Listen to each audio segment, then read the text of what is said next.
I can't find my special bracelet. I think my mother-in-law might have taken it without asking again. Don't be upset. It's a gift from Mom. Just try to accept it, my husband said. I often notice that my mother-in-law takes my things without asking, and my husband always supports her. I feel frustrated because he doesn't stand up for me. It's tough for me. Then something terrible happened. Someone stole my husband's favorite fancy car. I know who did it. My name is Emma, and I'm 28 years old. My happy life with my husband, Ethan, started to fall apart about a year after we got married. We both have jobs, but I finish work earlier, so I go home and start making dinner. That day, while waiting for my husband to come home, he surprised me with some big news. Mom's coming to stay with us from next week onwards. Wait, really? She's staying overnight. I couldn't believe it. My husband let out a big sigh. No, she's not just staying overnight.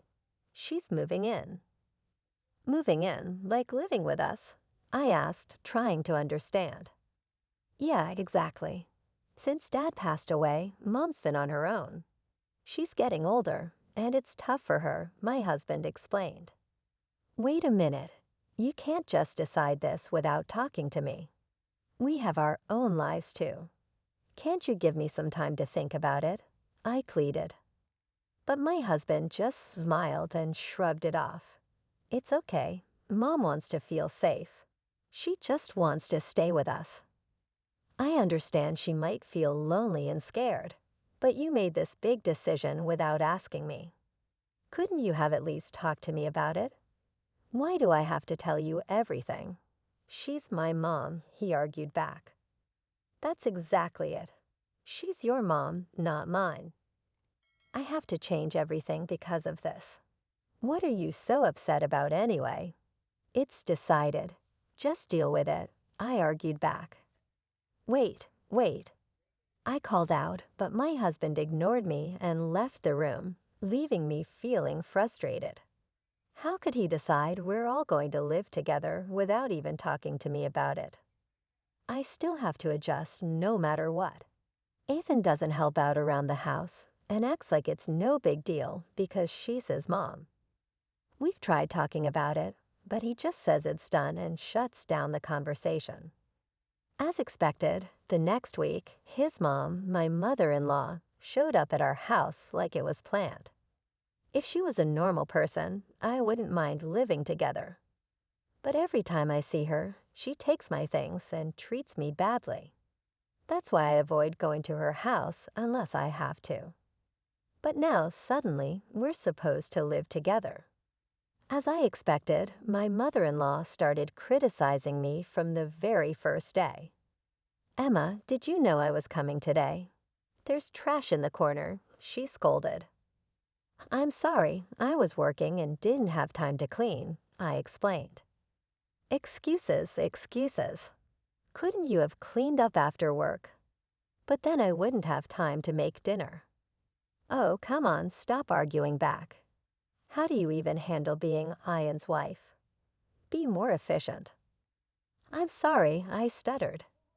Just 10 minutes in our house, and it's already like this. I'm really worried about what's going to happen next. From that day on, my mother-in-law's controlling behavior got worse, and it stressed me out constantly.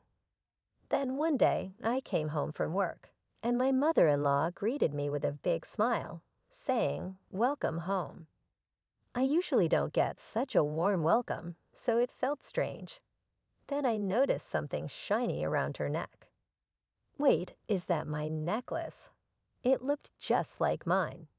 Feeling uneasy, I hurried to my room and checked my jewelry box. My suspicion was right. I went straight to the living room and confronted my mother-in-law, who was sitting there calmly. That necklace, it's mine, isn't it? I accused. Oh, we finally notice. It looks good on me, doesn't it? She replied shamelessly. What are you talking about? Stop using my things without asking. What's the big deal?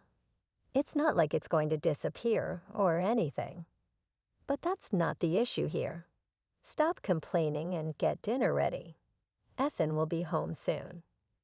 Even while I was getting dinner ready, my mother-in-law kept interfering, making me more and more stressed. That night, I couldn't take it anymore and decided to talk to my husband. Hey, Ethan, can we talk? What's on your mind? Today I found your mother wearing my necklace without asking. Oh, so you're saying she went into my room, opened my jewelry box, and basically took it. Isn't that a bit of an exaggeration? How am I exaggerating? Come on, I'm sure Mom didn't mean any harm. I felt angry that my husband was taking his mother's side. Trying to stay calm, I continued to explain. So you're saying it's fine to just go into someone's room without asking and take their things. A normal person would at least apologize. Well, Mom probably just saw something she liked and took it. But that's not the point, Ethan. You need to talk to her. What, me? Your mother disrespects me. Telling her off won't do anything, so you, her son, need to do it. Okay, fine, I'll handle it, he said. Despite my insistence, it seemed my husband forgot about it by the next day. I shot him a few angry looks, but he never confronted his mother. Since then, my mother-in-law started using my things without asking, basically borrowing them without permission. No matter how much I complained, she didn't listen. And since there are no locks on the doors in this house, telling her off would be pointless unless she changes her ways. If this keeps happening, I'll end up losing my belongings. I have to stop my mother-in-law's behavior. I need to come up with some sort of plan. Then one day, something happened that I absolutely couldn't forgive. It's missing. How could this happen? Today, I had plans to meet up with a friend and wanted to wear my late mother's bracelet for the occasion. It's a precious item, so I never keep it in the jewelry box. Instead, it's hidden deep in my desk drawer. And yet, it's gone. The only person who could have taken it is my mother-in-law. When I confront her firmly, she casually admits to taking it. That bracelet, I just borrowed it. Then give it back right now. I need it. I can't do that. Why not? Because I sold it. You stole it. Is this some kind of joke? Who sells someone else's stuff? Though shaken, I stood my ground. Stop kidding around. Give it back now. I'm not kidding. By the way, most of the things I'd borrowed from you, I sold those too. What? What were you thinking? As I argued with my mother-in-law, my husband, Ethan, who had just woken up, joined us. Ethan listened to this quickly. I explained the situation. Your mom sold my bracelet, the one that belonged to my late mom. Plus, she's been selling off most of the things she's borrowed from me without asking. Mom, is this true? Faced with the question, my mother-in-law stuck out her tongue and teased. Well, I'm on a fixed income, you know. I don't want to be a burden, but I can't make ends meet without a little extra cash. You've got to be joking. Who gave you the right? Don't get so upset. I didn't mean any harm. If you meant no harm, you wouldn't be selling and taking other people's things. That's because. But I interrupted her. Where did you sell it? Get it back right now. Just then, my husband yelled, enough is enough.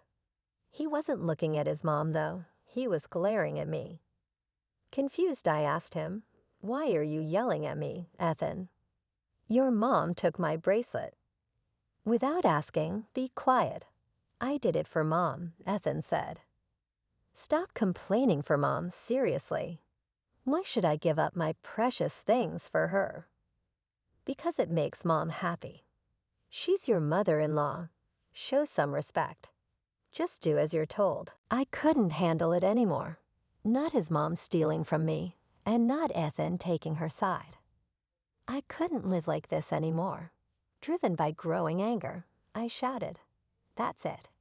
If you won't give it back, let's get a divorce. Stop joking about divorce, Ethan yelled. I'm not joking. I'm serious. Fine, whatever. I'll get the divorce papers today. Fine, if that's what you want, I'm okay with it. As we argued, I noticed a satisfied look on his mom's face. She never liked me. Her real goal was probably to get rid of me and have this house to herself and her son. That night, my husband came home with the divorce papers filled out.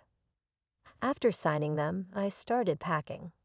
I decided to wait for the right moment to leave. The next day, during my work break, I saw multiple missed calls from my sister Sophia, who lived nearby. Something must have happened. I called her back, and she told me shocking news. Wait, Sophia, is that true? It is, no doubt about it. It's not common around here, but why? I took a photo, so I'll send it. Make sure to check it on your end. Got it. After hanging up, my sister sent the photo. It was undeniable evidence that could expose my mother-in-law. When I got home and was calmly making dinner, my husband Ethan rushed in, looking worried. Emma, this is serious. What happened? My prized car is gone. Wow, that's serious. Why aren't you more worried? You know how much that car means to me. I do. It's the car I've been dreaming of since I was single, and I finally bought it last year, remember? Exactly, so be more concerned. We're still paying off the loan for it. Where could it have gone? Please don't tell me. Emma, did you take it? Of course not. I have my own car, and I know you'd be furious if I took yours. But then where is it? I glanced at my mother-in-law, and she quickly looked away. That confirmed my suspicion. Ethan, I think your mom knows something. What? Why would Mom know? I asked directly, and my mother-in-law's face turned pale. What are you talking about, Emma? How is Mom involved? Well, I got a call from Sophia today. Sophia happened to be out shopping and saw your mom driving your car. What? That car is pretty unique. It's a foreign model and blue. It's quite noticeable around here. Sophia even recognized the license plate. Wait, what's happening here, Ethan? Now visibly angry, Ethan confronted his mother. My mother-in-law started making excuses. No, Ethan, I just borrowed the car for a bit. Borrowed? Seriously? I've told you so many times not to touch that car. I'm sorry, but I really wanted to drive it. What on earth did you do with the car then? Did you leave it somewhere? No, not exactly. But I did leave the keys in the ignition. Someone from the neighborhood might have taken it. Stolen. Seriously. I swear, I drove the car all the way home. I'm not lying. I showed my mother-in-law a photo to prove my point. Is this why you're lying? Did you wreck the car like this? I showed her a photo from my sister Sophia. It clearly showed my mother-in-law was driving a badly damaged luxury car. My sister sent this just in case you took Ethan's car and wrecked it so badly that you couldn't drive it back, didn't you? No, that's not what happened. Where's the car, anyway? And if someone stole it from the neighborhood, someone would have noticed, right? My husband started shaking next to me, his voice full of anger as he yelled at his mother with a fierce look. Are you serious? You wrecked my car, and then what? Give it back now. Calm down, Ethan. How can I stay calm? You're paying for the repairs. Give it back. That's impossible. I've already sold the car. Sold it? That's not possible. The car is in my name. I found a dealer who said they'd buy any car. They said I could even sell it on behalf of someone else. So I sold it for $4,000. $4,000? The luxury car my husband bought would easily go for hundreds of thousands, even if sold now. My mother-in-law got tricked by some shady dealer who didn't know the car's value and got ripped off. When my husband found out, he was furious and yelled at his mom like never before. "You've got to be kidding me. Do you realize how much that car meant to me?" "I'm sorry, Ethan. I'll give you back the $4,000, so please forgive me." $4,000 isn't even close to enough. Get out. My husband forcefully kicked his mother out and locked the door. He turned to me, defeated, and muttered, "I never thought Mom could cause so much trouble. I'm sorry for not supporting you earlier. Finally, you understand. Don't worry. Now that she's gone, I'm over it. Let's move forward happily together." "No, we won't." "What? Why not?" "I want a divorce." Instantly, his face turned pale and he clung to me. "Wait a second, I already kicked Mom out. Why divorce now?" "Don't you understand? I'm done with you too. My decision is final. I don't want to fix things anymore. You've taken your mom's side too many times. It's not fair. You're being too harsh." "Harsh? That's rich coming from you. You didn't lift a finger when I needed support. You're so selfish. I hate you just as much as I hate your mother. My feelings won't change." "Emma, calm down. Stop it. This all happened because you chose to live with her. Think about that. I'll never forgive you." "What about the car? You got what's coming to you." "You feel that way? Good. I hope you struggle with double the mortgage and car payments. You deserve the consequences. You'll have to deal with it." "You son of a—" I left him with those words and grabbed my packed bags on my way out. I headed straight to City Hall to file for divorce. I deleted all his contact info and cut ties completely. Later, I demanded compensation from my mother-in-law for selling my belongings without my permission. She reluctantly started working with demands for car payments from her son. She'll likely be working for the rest of her life. My husband is left with house and car loans, and his life has changed significantly. He no longer goes on stress-relieving drives, spending his days off confined to the house. A hopeless case. Both mother and son, karma's a real thing. Serves you right. After all this, I moved to an apartment near my workplace. Now that I'm single again, I have more financial freedom, and life is much more peaceful. Since it's my day off, maybe I'll take a drive to the beach today. This is what freedom feels like. I plan to enjoy my new life to the fullest.